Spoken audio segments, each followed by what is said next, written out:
I'm going to speak to you of life. We use the word life so frequently. But do we know what life is? We speak of my life, your life, but that is usually a historical sort of memory record of what has happened in your living. We give it historical importance, my life. But I want to speak to you of the greater importance of life, to get you out of the narrow vision of self-consciousness as much as possible. For what I'm going to say about life, if you can truly hear me, will certainly remove your identification with some of the importance of your self-consciousness, so that you become wider and vaster in your perception, which of course is a state of consciousness beyond awareness of the senses. But we do need the senses to affirm the truth that I'm going to say. So I ask you once again to listen in your own experience, your own sensory experience, so that you can get rid of the sensory perception of things and see beyond it to a much greater purpose to this existence. And this all comes through my talking or speaking of life.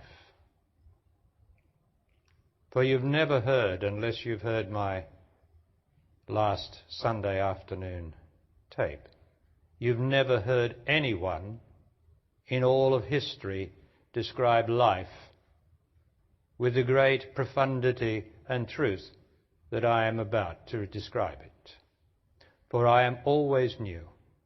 I am always bringing something new into consciousness, and it will end at the day this body dies. But you will have the record of what it is possible to realize, that you can become the vastness of consciousness in time that speaks through my books and tapes and the recording of my presence here.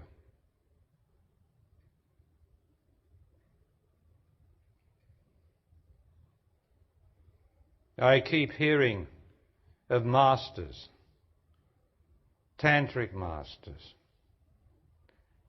other masters writing books or teachers. And almost without exception, they've all been to my teaching.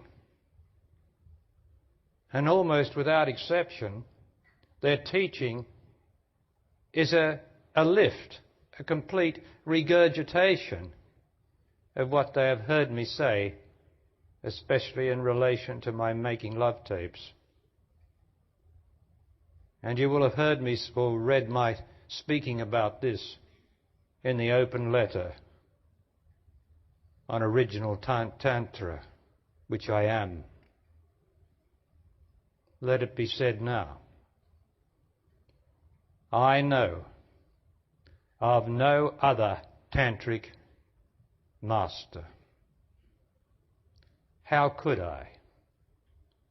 Tantra is between the tantric master and the individual. And I am only me. And it would take imagination for me to say I know of another tantric master, because I do not know of another tantric master, nor have I ever read anything written by another tantric master. What I keep reading is rehashes of my making love tape and book. For I am original. And so what I'm going to say now is utterly and completely original. So listen, please, for I will not always be here in this body.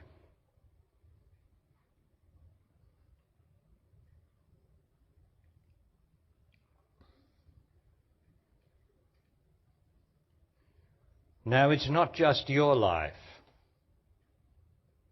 What about the life of the mosquito? What about the life of the cow, of the sheep, of the dog, of the cat? When you say my life,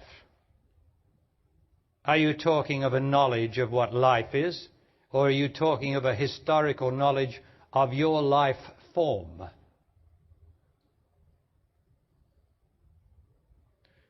For the mosquito, the cow, the dog, the tree, every animate thing or everything that has life in it is a form of life. It is certainly not life.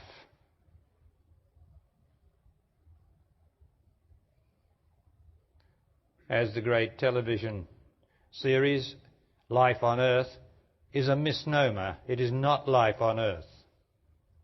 It is life forms on Earth. And the sooner you get this straight, the sooner you'll be more into the vastness of this extraordinary existence that I am about to describe. The forms of life are all in the human brain.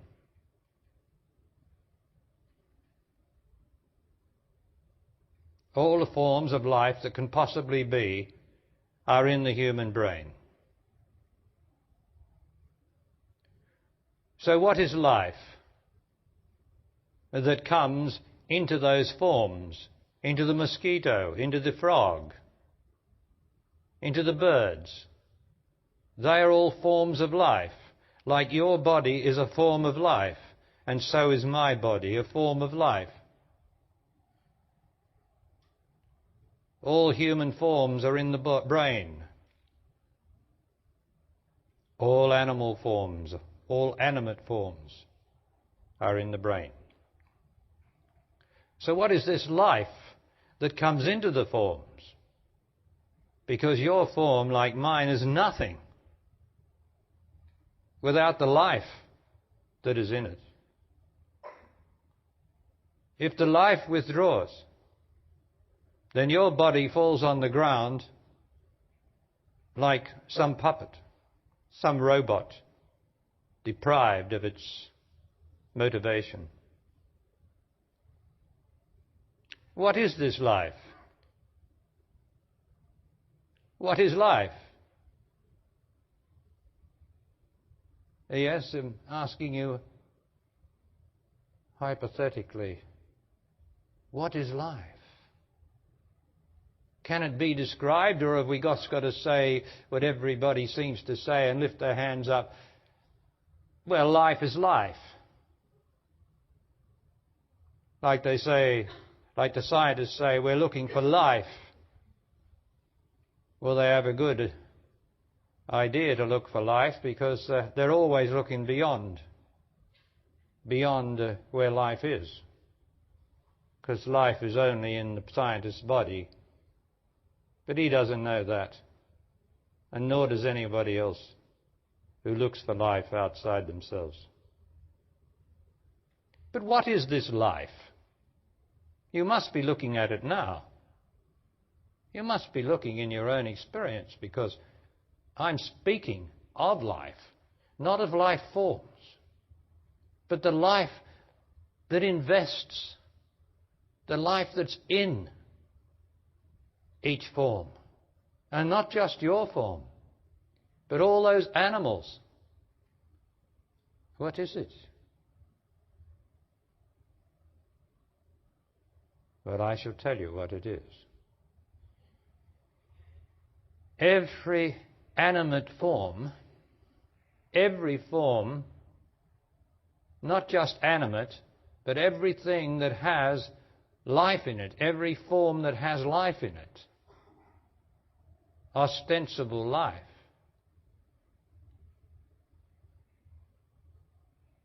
When the form dies, the vital energy that is in the form, in the mosquito, in the cow, when it dies, that vital energy goes back through the psyche, for everything that exists is connected to the psyche. The vital energy inside the body, and we can talk about your body now so that it has some intimate reality. When your body dies, your person goes, finished, gone, forever. But your reality, in the first instance, is the vital life that motivated, that animated your body. And that goes back into the psyche. And the psyche is a vast, incomprehensible vastness inside your body and inside everybody. The one psyche, the one wondrous psyche in which there are no persons, no individuals, incomprehensible. And that life, that vital life, goes back into the great reservoir of the psyche of vital life. Meaning everything that dies, the mosquito that you might have killed last night, the vital life in it goes back into the psyche. The flies that we kill, the vital life goes back into the psyche. Everybody who dies, the vital life, not the person, the vital life, the very means of life in the body goes back into the psyche and mixes with the whole. And then what happens? Well, what makes the grass grow? What makes the sap climb up the tree? Or what makes life reproduce itself here in form? Or what makes you move your body? What makes you unable to keep still? Or what makes you always thinking, which is a form of life? Or what makes you emotional, which is a form of life? What makes you unable to stay in one place for long, that you've got to get up and walk and do and perform? What is this enormous pressure that makes the grass grow? It is life. It is life in the psyche. Life that has lived. A life that has experienced like being in life form. The enormous pressure of us to do everything is that life pressing on the form, on our forms and every form, pressing to live again, pressing to experience again. For what has died, the vitality wants to re-experience again.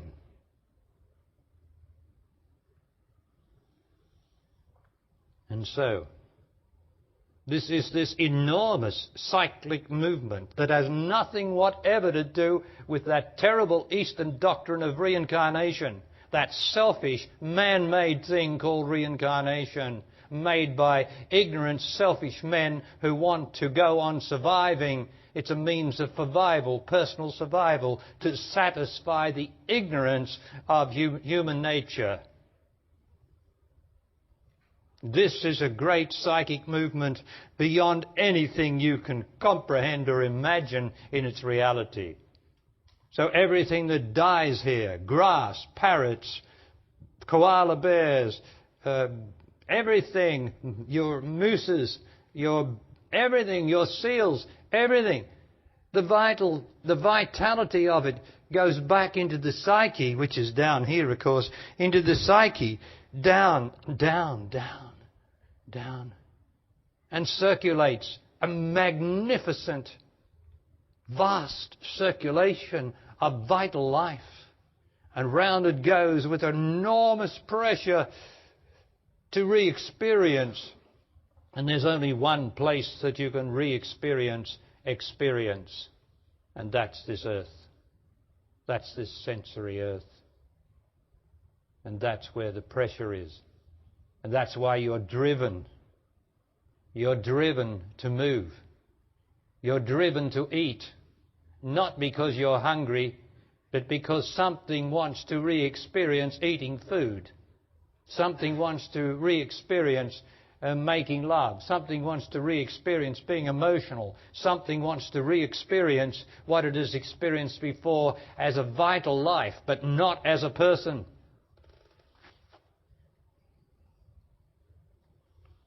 Enormous pressure, isn't it? And how many people say, I feel like killing myself when things are bad and there's a great pressure on them. I want to kill myself. You can't kill yourself. You can kill your body, but you won't kill yourself. All will all come and re-experience again, but not as you.